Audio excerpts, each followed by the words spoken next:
ये 3 क्वेश्चंस को आज हम लोग सॉल्व करेंगे यूनिक तरीके से, बिल्कुल नए अप्रोच के साथ, कॉन्सेप्ट यूज़ करके। बहुत इंटरेस्टिंग होने वाली है ये वीडियो। चलिए पहले क्वेश्चन को देखते हैं। देखो क्या बोल रहा है, इस तरह के क्वेश्चन को हम लोग इमेजिन करेंगे ना तराजू की तरह। वेइंग मशीन जो होता है ना, 2 साइड्स होते हैं, ये पहली साइड, ये दूसरी साइड, और आप जिस साइड ज़्यादा वज़न होगा उसकी तरफ तराजू झुक जाएगा और जिस साइड हल्की होगी वो उठ जाएगा, इस तरह से, ठीक है? तो बहुत मज़ा आएगा। देखो क्या है, a part of which he sells at 9% profit. तो मान लेते हैं ये पहला पार्ट है, इसको उसने 9% प्रॉफिट में बेचा, एंड द रेस्ट एट 9। अब बचे हुए जो है 650 के कुछ भाग को 9% में बेचा और उसके बचे हुए 650 के भाग को 19% में बेचा है, ठीक है? अब अब बताओ तराजू कब बैलेंस होगा, कब दोनों साइड मतलब इस तरह स्थिर होगा, तराजू कब स्थिर होगा, जब मिड में होगा चीजें, राइट? तो इसका मिड क्या होगा, 9 और 19 का परसेंट का मिड मिड पॉइंट क्या होगा, 13.5%। ये होगा तो तराजू बैलेंस रहेगी।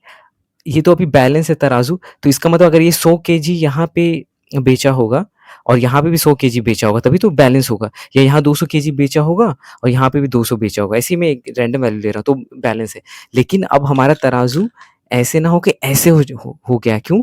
देखो क्यों ऐसा हो गया, क्योंकि 13.5 की जगह 15 है हमारा एवरेज, 15% है। इसका मतलब इस इधर तरफ झुक जाएगा ना, ऐसे था तराजू, अब थोड़ा ऐसे झुक गया इस वजह से। तो ये मिड पॉइंट से थोड़ा इधर तरफ वजन चला गया, तो ये हमारे ये 9% ही रहेगा और ये हमारा 19% रहेगा। ये पार्ट 1 है, ये पार्ट 2 है, तो इसकी तरफ झुक गया। तो ये क्या दर्शा रहा है, इसकी तरफ झुक गया मतलब 19% वाला भाग में ज्यादा क्वांटिटी होगी वीट की। गेहूं की क्वांटिटी ज्यादा होगी बजे की 9% के मुकाबले, तभी तो ओवरऑल 15% है। नहीं तो अगर 13.5 रहना होता तो दोनों, ये 100 केजी ये भी 100 होता, लेकिन यहाँ पे अगर ये 100 है तो ये 150 केजी होगा। ये अगर 200 केजी ऐसी रैंडम वैल्यू ले रहा हूँ समझाने के लिए, तो ये 300 केजी होगा, तो इसको ज्यादा होना होगा, तभी तो इसकी तरफ झुकाव बढ़ रहा है, राइट? तो 15% तरफ जा रहा है। तो अब हम क्या करेंगे, यहाँ पे देखो इन दोनों का डिस्टेंस कितना है, 6% का दूरी ट्रेवल हो रहा है 9 और 15 का, और यहाँ पे 4% का दूरी ट्रेवल हो रहा है। तो हम यहाँ पे 9% लिख देंगे पहला वाला पार्ट, और दूसरा वाला पार्ट है 19% है, लिख दिया। अब यहाँ पे देखो 6% कंट्रीब्यूट कर रहे हैं 4%, लेकिन हमें पता है इसमें ज्यादा क्वांटिटी होने वाली है 19% वाले में, तो 6% यहाँ पे आएगा। 6% भले यहाँ दिया और हम यही 6% लिखेंगे क्योंकि इसकी वैल्यू ज्यादा, ये ज्यादा क्वांटिटी में होने वाली है, और इसकी वैल्यू ये कम क्वांटिटी में होने वाली है, तो यहाँ पे 4% लिखेंगे। तो ये पार्ट 1 का हो गया और ये पार्ट 2 का हो गया, ये 4:6 ये रेशियो हो गया, तो ये 2 हो गया, ये 3 हो गया, तो हमारा आ गया 2 यूनिट्स इज टू 3 यूनिट्स, हमारा रेशियो आ गया पार्ट 1 और पार्ट 2 का। और हमें पार्ट 1 का निकालना है ना, तो हमें पता है टोटल 5 यूनिट्स हो गए, टोटल 5 यूनिट्स हो गए ना, टोटल 5 यूनिट्स हो गए, तो 5 यूनिट्स का टोटल वैल्यू कितना है, 650 केजी, 650 केजी। तो एक यूनिट का कितना हो जाएगा, इसको डिवाइड कर दोगे तो 130 केजी आ जाएगा। और हमें 9% वाला पार्ट 1 का निकालना था, तो वो 2 यूनिट है, तो इसे मल्टीप्लाई कर दो, तो 130 को 2 से मल्टीप्लाई करोगे 260 केजी हो जाएगा, और हमारा ऑप्शन ए हो जाएगा। तो ये तराजू, ये वेइंग मशीन से समझ लिया कि इधर हो गया। अगर यही वैल्यू 12% होता तो तराजू इस तरह इस साइड झुक जाता, और उस हिसाब से इसकी वैल्यू ज्यादा होनी पड़ती, 9% वाले की वैल्यू ज्यादा होनी पड़ती 19% के मुकाबले। अब जो भी पूछा जाएगा आप वैसे कर सकते हो, ठीक है? चलिए अगले क्वेश्चन को देखते हैं। देखो क्या बोल रहा है, Zeenat earns 20% on an investment but she loses 10% on other investment. तो एक इन्वेस्टमेंट 1 हो गया, एक इन्वेस्टमेंट 2 हो गया, तो एक में उसे 20% का प्रॉफिट हो रहा है, ठीक है, हो रही है, और एक में इसे 10% का लॉस हो रहा है। तो ऐसे प्लस माइनस से डिनोट कर रहे हैं समझने के लिए, okay? So if the two investments our respective in the ratio 3:5, तो ये 3 है, ये 5 है। ये 300 रुपये होंगे तो ये 500 होंगे, ये 3000 होंगे, ये 5000 होंगे, ये 30,000 होंगे तो ये 50,000 होंगे, इस तरह से समझ सकते हैं। हम यूनिट से समझेंगे, इससे बहुत ईजी होगा कॉन्सेप्ट को समझना। तो ये कम इन्वेस्टमेंट है, ज़्यादा इन्वेस्टमेंट है, बस।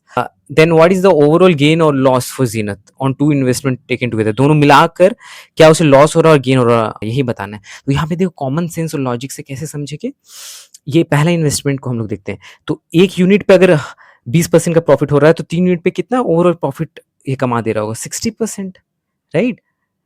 बस 60% की बढ़ोतरी हो जाएगी। उसी तरह सेकेंड इन्वेस्टमेंट के पर आइटम में एक सामान समझ लो, तो एक सामान पे 10% का लॉस हो रहा है, तो 5 सामान पे कितना लॉस होगा, 10 10 10 10 ऐसे करके 50% का लॉस ये कर देगा, तो इसको माइनस से डिनोट करेंगे। तो ओवरऑल देख लो 60% माइनस 50%, तो ओवरऑल प्लस 10% नेट प्रॉफिट हो रहा है, राइट? नेट प्रॉफिट हो रहा है, तो हमें प्रॉफिट होगा, तो प्रॉफिट वाला ऑप्शन होगा, लेकिन ये आंसर नहीं होगा। क्यों?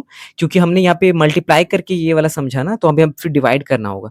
तो ये 10% प्रॉफिट, टोटल आइटम्स कितने हो गए? 3 और 5, 8 यूनिट आइटम्स में हमें ओवरऑल प्लस 10% का प्रॉफिट हुआ है। तो 1 यूनिट में, क्योंकि मिल गए ना दोनों, एक हो गए हैं, सब एक हो गए हैं मिलकर, तो 1 यूनिट में देखना है, 1 यूनिट में कितना का प्रॉफिट होगा? 8 यूनिट मिलकर हमें 10% का प्रॉफिट दे रहा है, तो 1 यूनिट 10/8, तो इसको डिवाइड कर दोगे मतलब परसेंट में, तो 1.25% का प्रॉफिट होगा। तो ऑप्शन हो जाएगा हमारा ए। इस तरह से क्यों डिवाइड किए? क्योंकि यहाँ पे मल्टीप्लाई करके हम यहाँ तक पहुंचे थे ना चीज़ों को, तो इसलिए हम फिर डिवाइड करके वहीं पे वापस आ गए हैं, इस तरह से। ठीक है? चलिए अगले क्वेश्चन को देखते हैं। देखो इस तरह के क्वेश्चन को बच्चे अक्सर एग्जाम में सॉल्व कर लेते हैं। कैसे? ट्रिक से 20 इंटू -20 लिखते हैं, फिर बाय 100 कर लेते हैं, और कट होकर 4%। हमेशा लॉस ही होता है, बट क्यों होता है और यही वैल्यू क्यों आती है, ये सब कोई बहुत कम लोग ये समझना और जानना चाहते हैं। तो वही मैं इस क्वेश्चन के थ्रू आपको इसकी मतलब ये क्यों आया और क्यों लॉस ही होता है ये समझेंगे। ठीक है? अब एग्जाम में ऐसे ही कर लेना, क्योंकि जल्दी अगर करना रहेगा, बट कॉन्सेप्ट समझना ज़रूरी है। तो चलिए देखते हैं उस तरीके से। देखो, a person sold 2 articles for 60,000 each. तो इस तरह के क्वेश्चन में हमें जो पैसे दिए रहते हैं उससे कोई मतलब नहीं होना चाहिए। सिंपली हम क्या करेंगे, SP1 लिखेंगे, तो सेम ही है ना अमाउंट, तो इसको 100% बोल सकते हैं, राइट? और SP2 को भी उसी प्राइस में बेचा है, सेम प्राइस ईच लिखा हुआ है, राइट? तो इसको भी 100% बोल सकते हैं, बस। So one he gain 20% and इसमें 20% का गेन हुआ है, ठीक है? इसमें अगर 20% का गेन हुआ है और दूसरे में 20% का लॉस हुआ है, तो हम SP हमें पता है, तो टोटल SP कितना हो जाएगा? इसको ऐड कर दो, 200% हो गया टोटल SP हमारा। तो टोटल CP निकाल लेंगे, उसके बाद गेन या लॉस को पता कर लेंगे। तो CP निकालना है, तो यहाँ पे ऐसे लिख दो, ये CP हो गया और यहाँ पे SP हो गया, राइट?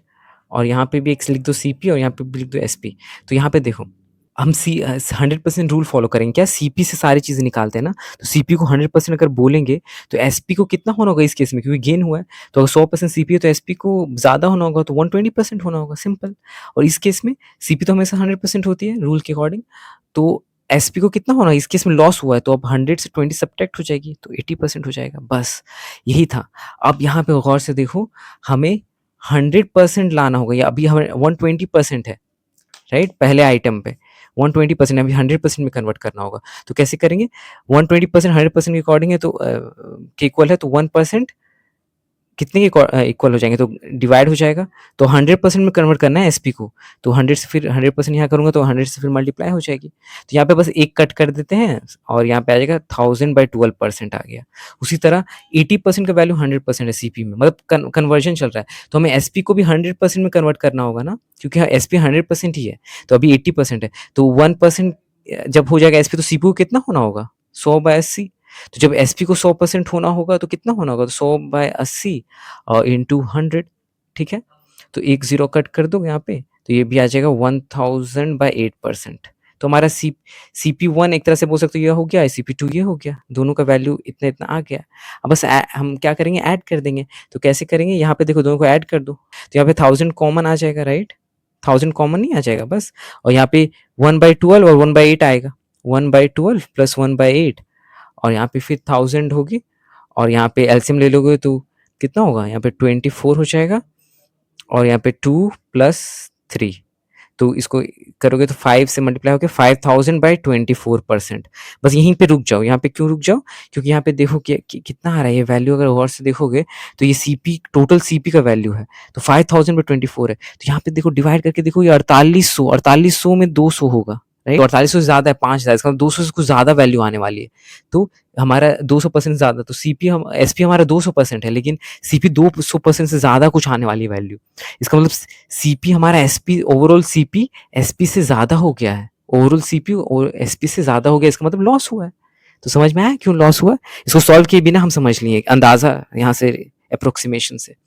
और अब हम वैल्यू कैलकुलेट करेंगे, तो लॉस हुई है, तो इसको इससे सब्ट्रैक्ट कर देंगे, तो 5000/24, तो ये अब कट करेंगे, अब 24 हो जाएगा, ईज़िली कैलकुलेट हो जाएगा, ठीक है ना?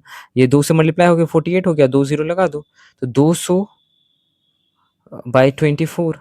तो लॉस हुई, तो ये लॉस है ना, ये लॉस अमाउंट है, तो 200/24, और नीचे CP आ जाएगी, तो CP हमारा कितना है ये, तो यहाँ नीचे 5000 हो जाएगी और ऊपर हो जाएगा 24, तो 24 कट हो गया, 2 से 2 कट हो गया, ये 5, तो 1/25 का लॉस हो गया, ठीक है?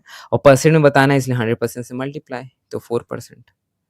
तो ये हो गया हमारा लॉस 4%, तो ऑप्शन बी हो गया। तो आपको ऐसा फ़ील हो रहा होगा काफ़ी बड़ा, काफ़ी लॉन्ग प्रोसेस हो गया।